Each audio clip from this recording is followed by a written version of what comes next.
इसलिए ये आशीर्वाद के अधिकारी बन चुके। फिर भी मैं जानना चाहूंगा कि ये दोनों क्षत्रिय वाला किसके पुत्र हैं? महाराज, चक्र चूड़ामणि राजा दशरथ के ही पुत्र हैं। दशरथ पुत्र यानी कि सूर्यवंशी। तभी सूर्य जैसा तेज इनके ललाट से दृष्टिगोचर हो रहा है। वाह! और आज मेरे आशीर्वाद अवश्य दूंगा। चिरंजीव जुग जुग जियो, कीर्त लतांबर हो, निडर रहो, लड़ते समय समरना जीत है कल्याण। ब्राजी और ये क्या इतने राजागणों की भीड़, चारों तरफ हाय हाय मची हुई है। और जब मैं आया था तो इस स्वयंवर में एक राजा दूसरे राजा की तरफ खड़ग लेकर के ललकार रहा था कि छीन लेंगे, लड़ाई करें।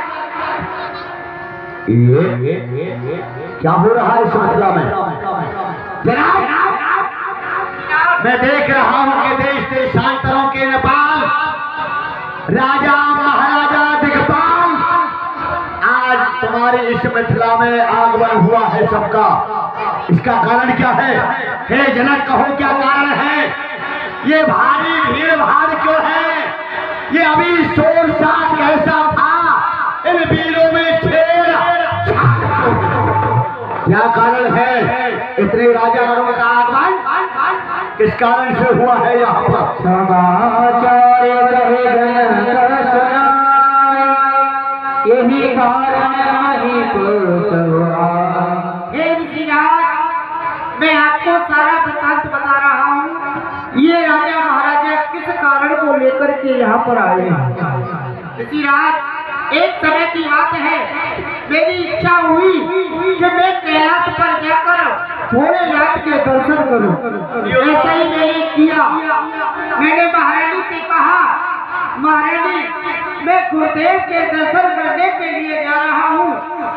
जिस प्रकार से विधि विधान से हमारे इस अजगम की, इस धनुष की जिस प्रकार से पूजा होती है, वह पूजा तुम कर देना। लेकिन कारणवश महारानी को याद नहीं रहा। इस बात को पुत्री सीता भी सुन रही थी।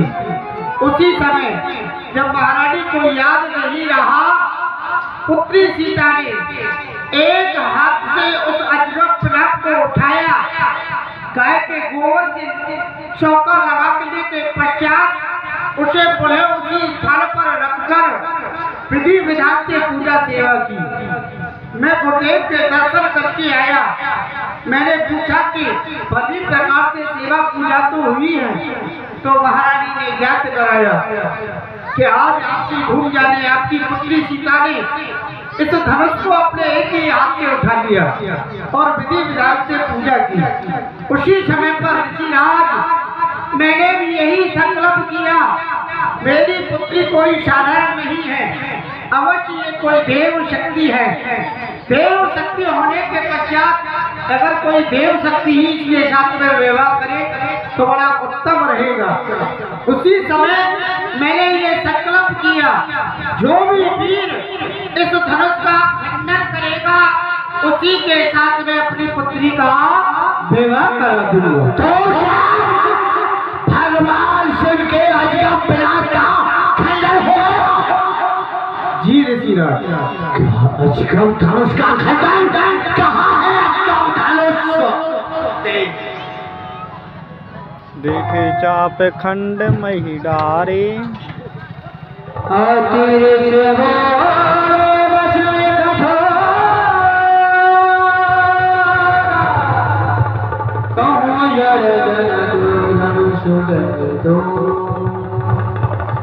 परशुराम जी को एक से क्रोध आया।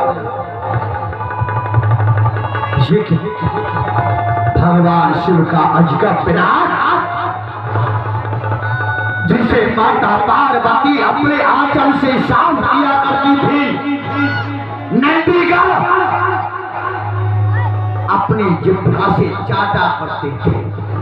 और आज उस अजगर धनुष की ये दशा,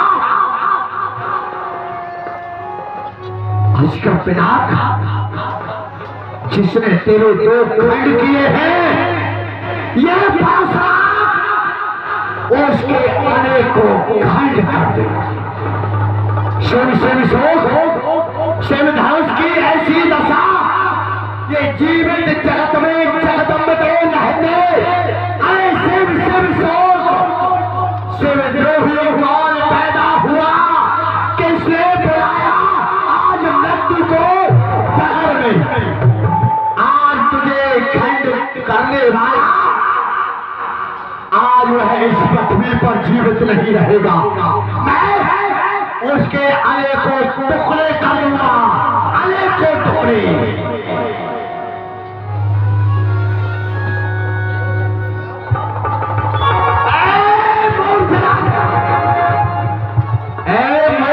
जल्दी बदला, धर्मा को किसने तोड़ा है, किसने इस भरे स्वयंवर में सीता से नाता जोड़ा है। अत्यंत शीघ्र बदला, वरना चौपट कर डालूंगा जितना भी तेरा राजपाट सब उलट पुलट कर डालूंगा।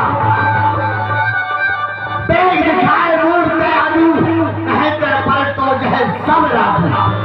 अति शीघ्रता से उसको बतला दे जिसने भगवान शिव के अजगर धनुष का खंडन किया है, नहीं तो जहां तक तेरा राज्य है समय उलट पुलट कर डालूंगा, काट डालूंगा सबको। हमको पता था कि धनुष टूटने पर गाड़ी वाले बाबा आएंगे, क्रोध करेंगे, इसीलिए हमने पहले ही धनुष को नहीं तोड़ा।